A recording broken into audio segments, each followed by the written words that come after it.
ইমানদার বান্দা মরণের কষ্ট টের পাবে না।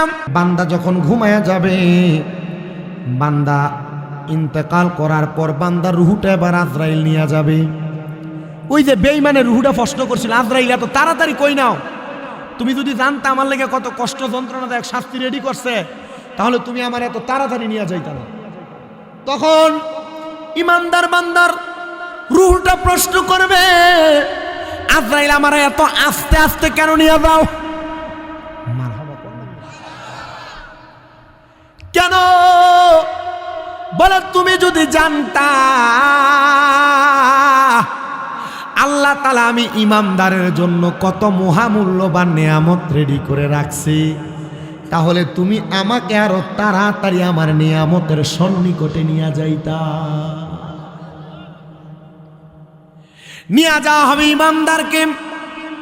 আসমানে নুরি শুনিস ফেরেশতারা আহলান ওয়া সাহলান মারহাবান দুয়ুফুল্লাহ দুয়ুফুর রহমান বলে বলে বান্দারে আল্লাহর মেহমান বলে বলে আসমানে স্বাগতম জানাবে। বান্দার সামনে জান্নাতের 8টা দরজা খুলে দেওয়া হবে।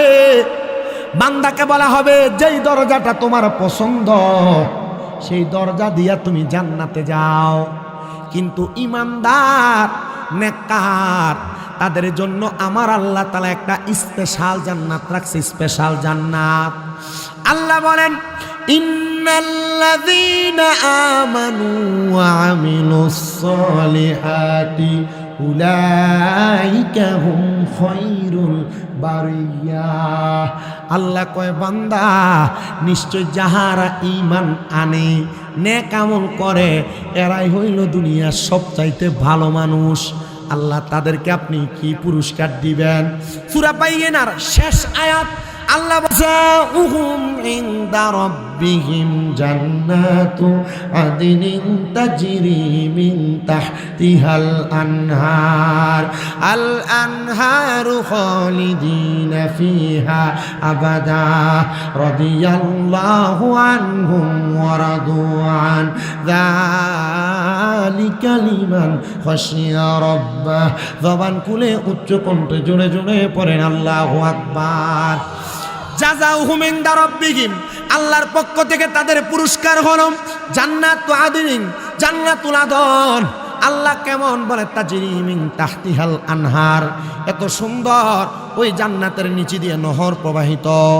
আল্লাহ কতদিন থাকবে বান্দা? কয় খালিদিনা ফিহা, বান্দা চিরস্থায়ী বাসিন্দা হয়ে সে জান্নাতে থাকবে, আবাদা, বান্দা বের হতে চাইবে না।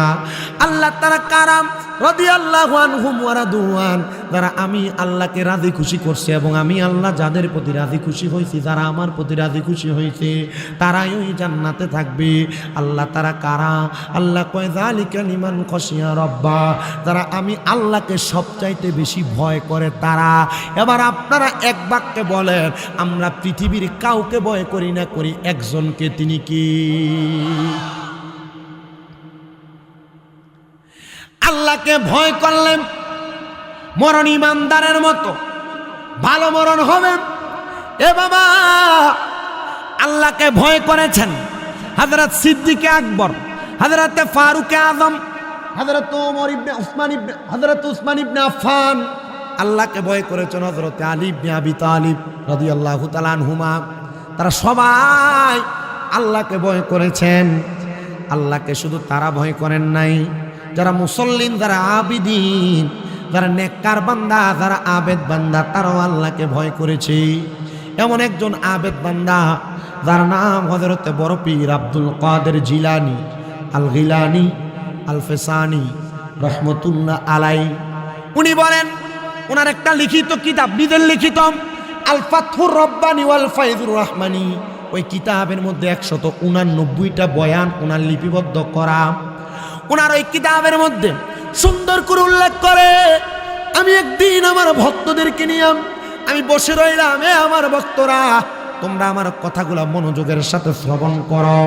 ভক্তরা সবাই মনোযোগের সাথে শ্রবণ করে। তিনি বলে, আমি তাদেরকে বলতে লাগলাম, কুল্লু মান আলাইহা ফান ওয়া ইয়াবকা ওয়াজহু রাব্বিকা যুল জালালি ওয়াল ইকরাম। আমি বলতে লাগলাম, সব একদিন ধ্বংস হয়ে যাবে, ওয়ায়াবকা ওয়াজহু রাব্বিকা যুল জালালি ওয়াল ইকরাম, যিনি মহিমান্বিত সম্মানিত সেই আল্লাহর কোনো ধ্বংস নাই। আমি তাদেরকে যখন সেই কথা বললাম তখন তারা আমার কাছে প্রশ্ন করে, গো আল্লাহ, আমরাও কি ধ্বংস হব, আমরাও কি দুনিয়া থেকে চলে যাব? বলে হ্যাঁ, সবাই দুনিয়া থেকে চলে যাওয়া লাগবে। হযরত আব্দুল কাদের জিলানী আল গিলানী আল ফিসানী তিনি ডাক দিয়ে বলেন, আমার ভক্তবিন্দুরা, আমি তোমাদের কাছে একটা আবদার জানায়া যাই, তোমরা যদি আল্লাহকে ভয় করো তাহলে তোমরা বেশি বেশি ওই আল্লাহকে স্মরণ করো, তোমরা বেশি বেশি আল্লাহর হাবিবকে স্মরণ করো, বেশি বেশি তোমরা আল্লাহ তাআলার কাছে ইস্তেগফার কামনা করো। একজন হাতরা তুলে কয়, এ আব্দুল কাদের জিলানী, আপনার কাছে আমার একটা আবদার। আমি দুনিয়াতে এমন কিছু গুনার কাজ করেছি যে গুনার কাজগুলার কারণে আমি ভালো করে ঘুমাইতে পারি না, আমার কাছে অশান্তি অশান্তি লাগে। বলে যাও, তুমি আমার কাছ থেকে চলে যাও। এ আব্দুল কাদের জিলানী, আপনি কি আমাদেরকে গুনাহগুলা মাফ করানোর কোনো মাধ্যম দেখাইবেন না? বলে শোনো, কোনো মানুষ যদি কোনো গুনার কাজ করে, এই আপনারা যারা গুনার কাজ করেন আপনাদেরকেও বলছি, মনোযোগ দেন। গৌসে পাক আব্দুল কাদের জিলানী বলেন, কোনো মানুষ যদি গুনার কাজ করে, গুনার কাজ করার পরে ওই মানুষ যেন তার গুনাহ সম্পর্কে কোনো সাক্ষী না রাখে। যদি তার গুনার কোনো সাক্ষী না থাকে, আল্লাহর দরবারে তওবা করে আমার আল্লাহ তাআলা ওই ব্যক্তির গুনাহগুলো মাফ করে দেয় তওবা করার কারণে। কিন্তু আপনারা যারা গুনাহ করে বন্ধুর কাছে বলেন, এক জাল আরেক জালের কাছে বলেন, এক দোস্ত আরেক দোস্তর কাছে বলেন, এক ভাই আরেক ভাইয়ের কাছে গুনার কথা বলেন, আবার অনেকে শরীকে শরীকে গুনার কর্মকাণ্ড করেন। সাবধান, সতর্ক, আপনার গুনার ব্যাপারে যেন কেউ না জানে, আপনার গুনার ব্যাপারে যেন কোনো মানুষ না বুঝে। এখন থেকে গুনার কাজ করা বন্ধ করেন, সাবধানতা অবলম্বন করেন। আল্লাহর হাবিব সাল্লাল্লাহু আলাইহি ওয়াসাল্লামের কাছে একজন মহিলা আগমন করলেন। ইয়া রাসূলুল্লাহ, ইয়া হাবিবাল্লাহ, আপনি আমারে শাস্তি দেন। নবী আমার ডাক দিয়ে কই, মহিলা তুমি বলো না তুমি কেন শাস্তি চাও? ইয়া রাসূলুল্লাহ, আমি জিনা করেছি। এ পর্দার অন্তরালের মা, তোমাদের যাদের স্বামী প্রবাসে, তোমরা যারা স্বামী বিদেশ থাকার পরেও পরপুরুষের সঙ্গে কথা বলো, তোমার স্বামী নিষেধ করার পরেও তোমরা যারা পরপুরুষের সঙ্গে যোগাযোগ রাখো, সাবধান, সতর্ক, এটার ব্যাপারে সাবধান হয়ে যাও। এ পুরুষ মানুষেরা, তোমরা যারা তোমাদের ঘরে স্ত্রী থাকার সত্ত্বেও পরনারীর সঙ্গে পরকীয়াতে লিপ্ত হয়ে যাও, সাবধান, সতর্ক, তোমাদের কাছে আমি আবেদন জানাই। এ মা বোনেরা, তোমরা যারা দুনিয়ার জমিনের মধ্যে তোমাদের স্বামী থাকার পরেও তোমরা পরপুরুষের সঙ্গে সম্পৃক্ত হয়ে যাও, মনে রাখবা এটা জেনা, ব্যভিচার, এটার কারণে সওয়াব নাই। গুনাহ গুনাহ গুনাহ, এদেরকে আল্লাহ তাআলা পছন্দ করে না। কুকুর পর্যন্ত কোন হারামখোর এবং জিনাকারীর চেহারা দেখতে চায় না। এ মুসলমান ইমানদার, আপনারা মনে করেন হয়তো বুঝতেছেন, আপনারা মনে করেন হয়তো একজন নারী আর পুরুষ একজন আরেকজনের সঙ্গে মেলামেশা করলে মনে হয় জিনা হয়। না না না যুবক ভাই, না না না না মুরব্বীরা, না না না না পর্দার অন্তরালের মা বোনেরা, না। কোনো মানুষ যদি তার চোখ দিয়া কোনো পরনারীর দিকে তাকায়, কোনো মহিলা যদি তার চোখ দিয়া কোনো পরপুরুষের দিকে তাকায়, তাহলে তার চোখের জিনা হবে। কোনো পুরুষ মানুষ যদি কোনো মহিলার গলার আওয়াজ শোনে, ওই মহিলা যদি পরনারী হয়, ওই মহিলার গলার আওয়াজ কান দিয়া শোনার কারণে তার কানের জিনা হবে। কোনো পুরুষ যদি তার চোখটা দিয়া কোনো মহিলার দিকে তাকায়, চোখের জিনা। কান দিয়া তার আওয়াজ শুনলে কানের জিনা। মুখ দিয়া কোনো মহিলার সঙ্গে কথা বললে তার মুখের জিনা। তার হাত দিয়া কোনো মহিলাকে স্পর্শ করলে হাতের জিনা। পা দিয়া কোনো মহিলার সঙ্গে দেখা করতে, মেলামেশা করতে গেলে তার পায়ের জিনা। জিনা জিনা জিনা, এই জিনা ব্যভিচারের কারণে আল্লাহ তাআলা আযাব দেয়, গজব দেয় ব্যভিচারের কারণে।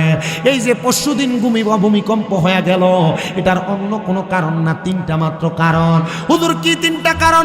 উমর ইবনে খাত্তাব রাদিয়াল্লাহু তাআলা আনহু হাদিস বর্ণনা করে বলেন তিনটা কারণের এক নাম্বার কারণ জেনা ব্যভিচার বেড়ে গেলে তখন আল্লাহ তাআলা ভূমিকম্প ভূমিধসের মাধ্যমে মানুষকে সাবধান করে।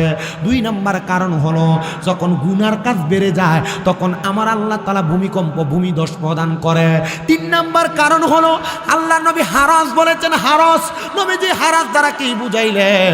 নবী আমার কই 3 নাম্বার কারণ হলো হারাস, হত্যা যখন বেড়ে যাবে, মারামারি বেড়ে যাবে, এই হত্যার কারণে, মারামারি বেড়ে যাওয়ার কারণে তখন আল্লাহ তাআলা ভূমিকম্প, ভূমিধস প্রদান করে। আল্লাহ তাআলা ভূমিধস, ভূমিকম্প প্রদান করে। দেখেন কত জায়গার মধ্যে পুকুরে লাশ উল্টে পড়ে থাকে, কত জায়গায় ব্রিজের নিচে লাশ উল্টে পড়ে থাকে, কত জায়গায় ঘরের মধ্যে মরা লাশ পড়ে থাকে।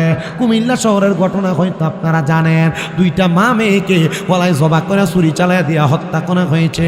হত্যাকাণ্ড যখন বেড়ে যাবে, ভূমিকম্প, ভূমিধস হবে। জিনা ব্যভিচার যখন বেড়ে যাবে, ভূমিধস, ভূমিকম্প হবে। গুনার কাজ যখন বেড়ে যাবে, ভূমিধস, ভূমিকম্পগুলা হয়ে যাবে।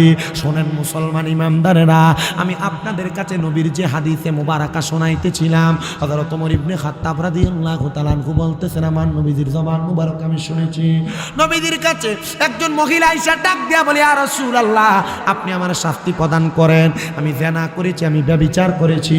জেনা ব্যভিচারের সাক্ষীর কথা যখন বললেন, আল্লাহর হাবিব মহিলারে ফিরিয়ে দিলেন। মহিলা ফিরে গেলেন, বললেন তুমি আর এখন না, 1 সপ্তাহ পরে আগমন করবা। রাহমাতুল লিল আলামিন নবীর দরবার থেকে মহিলা চলে গেলেন। নবী তার বিচার করলেন না। আমার নবী মহিলাকে বলে, মহিলা তোমার জেনা সম্পর্কে আর কেউ জানে নাকি? বলে না ইয়া রাসূলুল্লাহ, আপনি জানেন, আপনি আমার বিচারটা করে দেন। আল্লাহর হাবিব বলে, যাও, তুমি এখন থেকে যাও, আল্লাহর কাছে ক্ষমা প্রার্থনা করো। আল্লাহর হাবিব তার জেনার বিচার করেন নাই, জিনার বিচার করেন নাই। এবার মহিলা দৌড়ে গেলেন হযরতে আবু বকর সিদ্দিক রাদিয়াল্লাহু তাআলা আনহুর কাছে। হে আবু বকর সিদ্দিক, আপনি আমার বিচার করেন। বলে কিসের বিচার? আমি জেনা করেছি। আবু বকর সিদ্দিক আর কাউ জানে নাকি? বলে রাহমাতুল লিল আলামিন জানে। বলে যাও যাও যাও, রহমতের নবীকে জানাইছো, নবী যেহেতু বিচার করে নাই, আমি বিচার করব না। এবার মহিলা গেলেন ইসলামের সবচাইতে গরম জালালি হালতের সাহাবী হযরত ওমর ইবনে খাত্তাব রাদিয়াল্লাহু তাআলা আনহুর কাছে ডাক দিয়া কইয়া, ওমর ইবনে খাত্তাব, আপনি আমার বিচার করেন। বলে কিসের বিচার করব? না আমি জিনা করেছি। বলে জিনার বিচার করব। তোমার জিনার কথা আর কেউ জানে নাকি? বলে 2 জন জানে, আর এখন আপনি জানেন 3 জন। সাক্ষী হয়ে গেল কয়জন? কথা কয় না, কয়জন? সাক্ষী হয়ে গেল 3 জন। হযরত ওমর ইবনে খাত্তাব ডাক দিয়া কয়, মহিলা, এ মহিলা শুনো, কে কে জানে নাম জানাও। বলে সিদ্দিক আকবর জানে, আর রাহমাতুল লিল আলামিন নবী জানে। আমার নবীর কাছে ওমর ইবনে খাত্তাব মহিলাকে ধরে নিয়ে গেলেন। আল্লাহর হাবিব জানায়া দেয়, এ মহিলা, তুমি যে 2 জনকে আরো সাক্ষী বাড়ায় নিয়ে আসলা, কেন তাদের কাছে গেলা? বলে আপনি বিচার করেন নাই, তাদের কাছে বিচার নিয়ে গেছি। নবী আমার ডাক দিয়ে কই, মহিলা রে, গুনার ব্যাপারে মানুষকে জানিয়ে দিলা।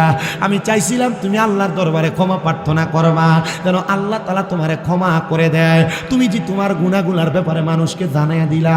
ইয়া ওমর ইবনে খাত্তাব, এই মহিলাকে 6 মাস পরে তার সন্তান গর্ভপাত করার পরে সন্তান যখন দুধ ছাড়া হয়ে যাবে, তখন ওই মহিলাকে শাস্তি প্রদান করা হবে 6 মাস। আবার অনেক বর্ণনার মধ্যে দেখলাম 24 মাস, 24 মাস, কেউ বলে 22।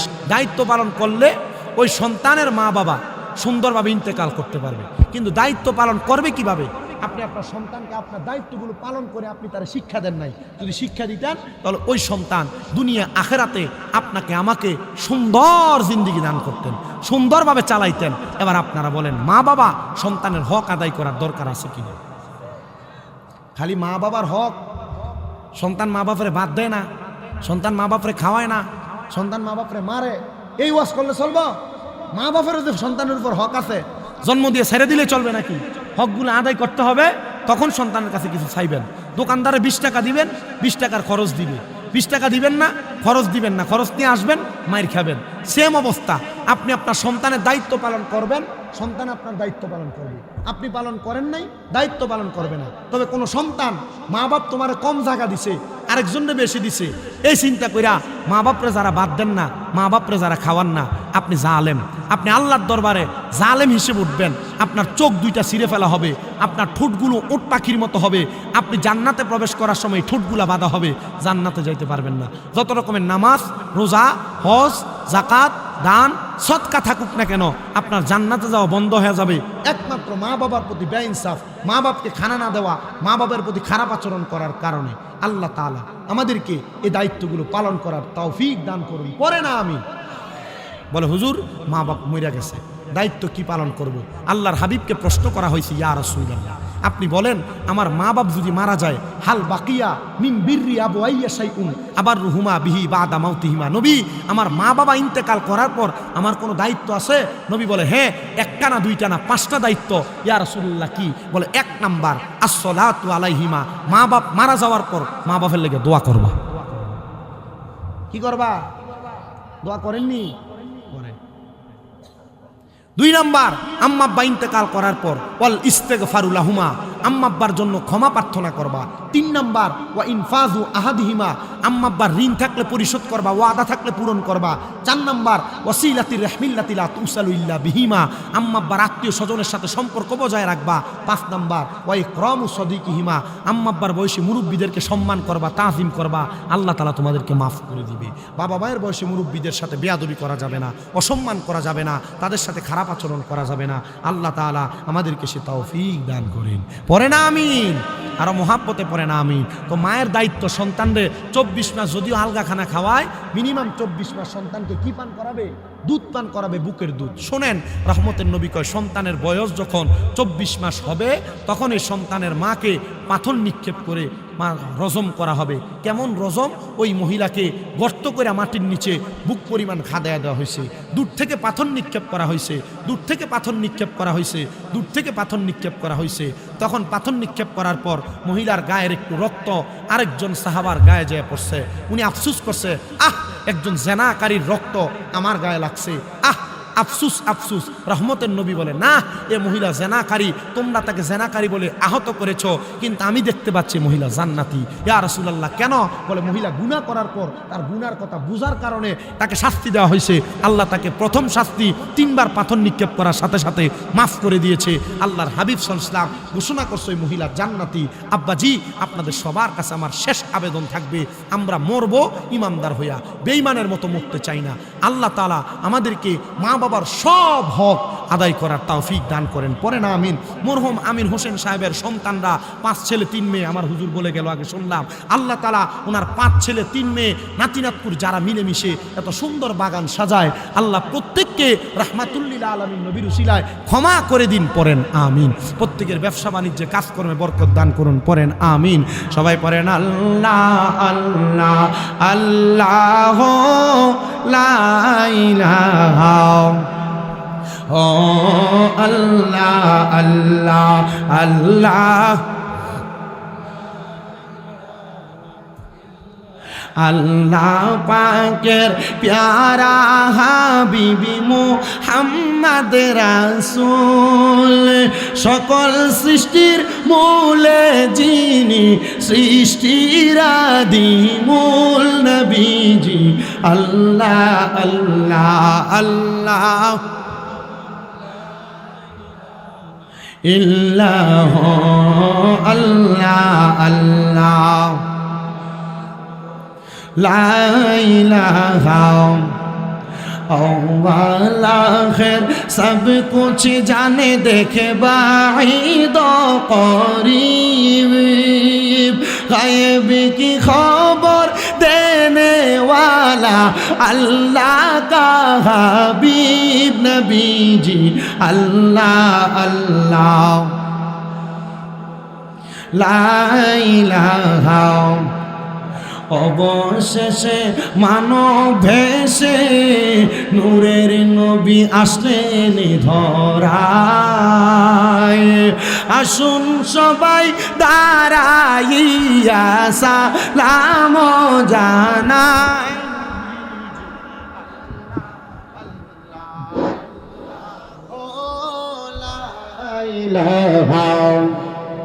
या नबी सलाम,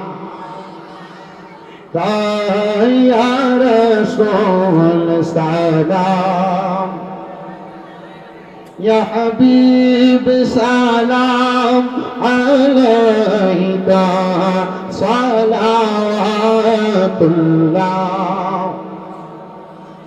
सय्यदी या रसूल अल्लाह या हबीब अल्लाह हे नबी सलाम जानाया पुनः কবল করেন পরওয়ার দরবারে আরজি যে আমরা যে পাপী গুনাহগার ইয়া নবী সালাম ইয়া রাসূল সালাম يا حبيب سلام عليك صلاة الله سيدي يا رسول الله ويا حبيب الله নবীজি আমরা মরণে ওই বয়েকা কবরে থাকি বয়েকা হাসরে উঠি বয়েকা পাই যেন আপনার দেখা ইয়া নবী সালাম আলাইকা ইয়া রাসূল সালাম আলাইকা ইয়া হাবিব সালাম আলাইকা সালাতুল্লাহ আলাইকা সাল্লু ইয়া কামবা সাল্লু আলা সাদরিল মুস্তাফা মাজাইলা রাহমাতুল লিল আলামিন লা ইলাহা ইল্লা আনতা সুবহানাকা ইন্নী কুনতু মিনাজ জালিমিন। কষ্ট করে একটু সামনের দিকে আসবেন, ওনাদের একটু জায়গা করে দিয়ে একটু সিরিয়াল করে দিন, তাহলে যেন মুনাজাতের পরে তারা তাবারুকটা সুন্দর করে দিতে পারে। কষ্ট করে একটু সামনের দিকে আসেন আর কাতারটাকে একটু সোজা করেন, এরপর দোয়া হবে। একটু কষ্ট করে সামনের দিকে আসেন, কাতারটা একটু সোজা করেন, যে যেখানে আছেন সেখান থেকে কাতার একটু কষ্ট করে,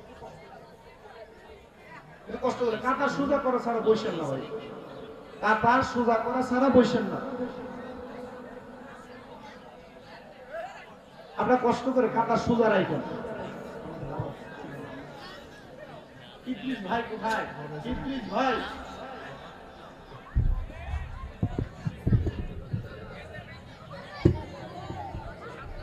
আপনারা কথা বন্ধ থাকবে, সবাই একবার সূরা ফাতিহা, 3 বার সূরা ইখলাস, কয়েকবার দুরূদ শরীফ পড়ে, আওয়াজ বন্ধ থাকবে। আউযু বিল্লাহি মিনাশ শাইতানির। আপনার কি কোনো কথা বলবেন? না না, আমি আর কথা বলবো না, এটাই দোয়া আপনারা জানেন, আমরা দোয়া হয়ে যাবে। আমরা ছেলে বাকি যারা প্রবাসী আছে তাদের জন্য দোয়া করবেন, আমার আয়াফনা আছে তাদের জন্য, আমার 5 ভাইয়ের কি আমরা আব্বাও নাই, আমার আম্মাও নাই। আপনি নামাজ পড়বেন, হ্যাঁ 5 ওয়াক্ত নামাজ পড়বেন, আপনার পরিবার বংশের মানুষ যারা আছে সবাইকে বলবেন নামাজ পড়তে, ইনশাআল্লাহ আল্লাহ কবুল করেন। আমাকে আমার এক ভাই, ওই যে আপনাদের চান্দলা বাজারের নূরহাট না, নূরহাট, হ্যাঁ বইলা গেছে যে আমার লেখা একটা গজল, তারপর আমার আরো কয়েকজন ভাই বলছে এই গজলটা গাইয়া দিতে। সভাপতি সাহেব অনুমতি আছে তো? আরেকটা লাস্ট গজল গাইয়া আমরা এরপর দোয়া করে দেব ইনশাআল্লাহ। আপনার কোনো কথা আছে? নেই। একটা গজল আছে আমার নিজের লেখা, একটু মোহাব্বতে পড়বেন আপনার যদি সম্ভব হয়, না হইলে একটু আল্লাহ তাআলা আপনাদেরকে সবরে জামিল ইখতিয়ার করার তৌফিক দিক, একটু মোহাব্বতে। আমার জায়গা হবে নি আমার মোরা লাশের লাইগা, মসজিদেরও পাশে আমার কবর দিও, কইরায় আমার জায়গা হবে নি, আমার জায়গা হবে নি আমার মোরা লাশের লাইগা, মসজিদেরও পাশে আমার কবর দিও, কইরায় আমার জায়গা হবে নি। এলাকাবাসী রে আমি যেদিন যাব মারা দুনিয়া ছাড়িয়া, ভাই বন্ধু আত্মীয় স্বজন যাবে রে ভুলিয়া, 3.5 হাত মাটির কবর দি দিও রে খুরিয়া আমার জায়গা হবে নি, আমার জায়গা হবে নি, আমার মরা লাশের লাইগা মসজিদেরও পাশে আমার কবর দিও কইরায় আমার জায়গা হবে নি। জগৎবাসী রে আমি যেদিন যামু মারা দুনিয়া ছাড়িয়া, রঙিনী জামা কাপড় সবই নিবে রে খুলিয়া, সাদা মার্কিন কাপড় আমায় দিবে রে পরায়া, আমার জায়গা হবে নি, আমার জায়গা হবে নি, আমার মোরা লাশের লাইগা মসজিদেরও পাশে আমার খবর দিও কইরায় আমার জায়গা হবে নি। এলাকার বাসী রে আমি যেদিন যাবো মারা দুনিয়া ছাড়িয়া, ভাই বন্ধু আত্মীয় স্বজন যাবে রে ভরিয়া, তোমরা রে দুয়ার মাঝে শরীক, তোমরা রে দুয়ার মাঝে শরীক রাখিও করিয়া, আমার জায়গা হবে নি, আমার জায়গা হবে নি, আমার মরা লাশের লাইগা মসজিদেরও পাশে আমার কবর দিও কইরায় আমার জায়গা হবে নি। আল্লাহ কবুল করেন, আল্লাহ আমাদের প্রত্যেককে জান্নাতি মরণ জান্নাতি কবর দান করেন। আল্লাহুম্মা আমিন, আল্লাহুম্মা আমিন। আলহামদুলিল্লাহি রাব্বিল আলামিন, আসসালাতু ওয়াসসালামু আলা রাসূলিহিল কারীম। রব্বানা ফাগফির লানা যুনুবানা ওয়া কাফির আন্না সাইয়্যাতিনা ওয়া তাওয়াফানা মাআল আবরার। মাবুদু আল্লাহ একটু রহমতের নজর করে তাকে দেখেন গো আল্লাহ, এই কুমিল্লা জেলার অন্তর্গত বিপাড়া থানাধীন ৬০ সালা দক্ষিণ পাড়া মরহুম আমির হোসেনের স্মরণে ৯তম ওয়াজ দোয়ার মাহফিল সাজায়া এ এলাকার ওলামায়ে কেরাম, তলেবুল এলেম, বিশেষ করে দাড়ি পাকা মুরব্বী বাবারা, যুবক নৌজওয়ান ভাইয়েরা, ছোট্ট ছোট্ট মাসুম বাচ্চারা, পর্দার অন্তরালের আমার কত মা বোনেরা হাত বানাইছে আল্লাহ, যার হাত তোমার দরবারে মায়া লাগে, পছন্দ হয়, ওই হাতের উসিলাই আমাদের প্রত্যেকের জীবনের গুনাহ তুমি আল্লাহ ক্ষমা করে দাও। আল্লাহ তুমি যদি আমাদেরকে মাফ করে দাও আল্লাহ, কারোর কাছে কোনো জবাবদিহিতা করা লাগবে না। আল্লাহ যদি রহমত দিয়া ভরপুর করে দাও আল্লাহ, তোমার রহমতের কোনো কমতি হবে না। তোমার রহমানুর রাহিম নামের খাতিরে আমাদের প্রত্যেকের জীবনের গুনাহ তুমি মাফ করে দাও ইয়া রাব্বাল আলামিন। আজকের জান্নাতের বাগান মাহফিলের মধ্যে অনেকে হাত বাড়াইছেন, যাদের দুনিয়ার জমিনের মধ্যে বাবা নাই, যেই বাবা রিক্সা চালাইয়া মাটি কাইটা মাথার গাম পায়ে ফালায়া পরের বাড়িতে বদলার কাজ কইরা সন্তানকে মানুষের মতো মানুষ করার জন্য আব্বার রক্তরে পানি বানাইছে, এমন আব্বা দাদের কবরে আব্বার কবর জান্নাতের বাগান বানায়া দাও ও আল্লাহ। অনেক সন্তানেরা হাত বাড়াইছে যাদের দুনিয়ার জমিনে মা নাই, যে মারে মা কুয়া ডাকলে কলিজার আগুন ঠান্ডা হয়ে যায়, যে মায়ের দিকে নেক নজরে তাকাই রে আল্লাহ কবুল গজের সওয়াব হয়ে যায়, এমন মা যাদের অন্ধকার কবরে আল্লাহ প্রত্যেকের মা বাবার কবর জান্নাতের বাগান বানায়া দাও আল্লাহ। বিশেষ করে মরহুম আমির হোসেন সাহেব সহ তার সন্তানেরা, তার কলিজার টুকরা জাদুমণিরা, তার বংশের মানুষের জন্য দোয়া চায় আল্লাহ, প্রত্যেকের খাস দোয়াগুলা কবুল ও মঞ্জুর করে নাও মাবুদ।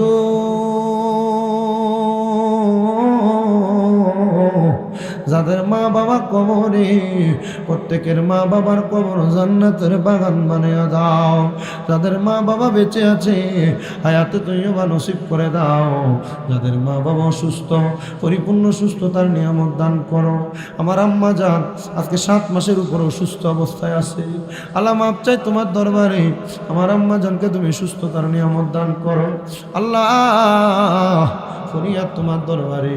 আজকের মাহফিলে যারা টাকা দিয়া, পয়সা দিয়া, শ্রম দিয়া, বুদ্ধি দিয়া, পরামর্শ দিয়া, মাইক দিয়া, লাইট দিয়া, প্যান্ডেল দিয়া, মিডিয়ার বাইরা সহ সম্মানিত শ্রোতা মণ্ডলী, পর্দার অন্তরালের মা বোনেরা, সোশ্যাল মিডিয়ার মাধ্যমে দেখনেওয়ালা বিদেশ থেকে ভাই বাবারা, মা বোনেরা, আল্লাহ প্রত্যেকের খাস দোয়াগুলো কবুল মঞ্জুর করে নাও।